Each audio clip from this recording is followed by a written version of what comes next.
নমস্কাৰ। আজি আমি কেইটামান সৰু প্ৰশ্নৰ উত্তৰ জানিম। তো সকলোৱে ভিডিঅ'টো শেষলৈকে চাব। আপোনালোকৰ ঘৰত যদি সৰু ল'ৰা ছোৱালী থাকে, স্কুলীয়া ষ্টুডেণ্ট থাকে, সিহঁতৰ উপকাৰ হ'ব। তো বলক আমি ভিডিঅ'টো আৰম্ভ কৰোঁ। প্ৰথম প্ৰশ্ন হ'ল, ভাৰতৰ আটাইতকৈ ডাঙৰ ৰাষ্ট্ৰীয় উদ্যানখন ক'ত আছে? জম্মু কাশ্মীৰত। ভাৰতৰ একমাত্ৰ শৈল উদ্যানখন ক'ত আছে? চণ্ডীগড়। ভাৰতৰ আটাইতকৈ ডাঙৰ ৰাষ্ট্ৰীয় উদ্যানখনৰ নাম কি? হেমিছ। ভাৰতৰ কোনখন ৰাষ্ট্ৰীয় উদ্যানত সিংহ পোৱা যায়? গিৰ ৰাষ্ট্ৰীয় উদ্যানত। ভাৰতৰ একমাত্ৰ মৰুভূমিখনৰ নাম কি? থৰ মৰুভূমি।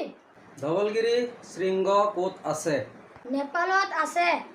কোনখন ঠাইত প্ৰাচীন শিলা পোৱা যায়? আৰাৱলীত।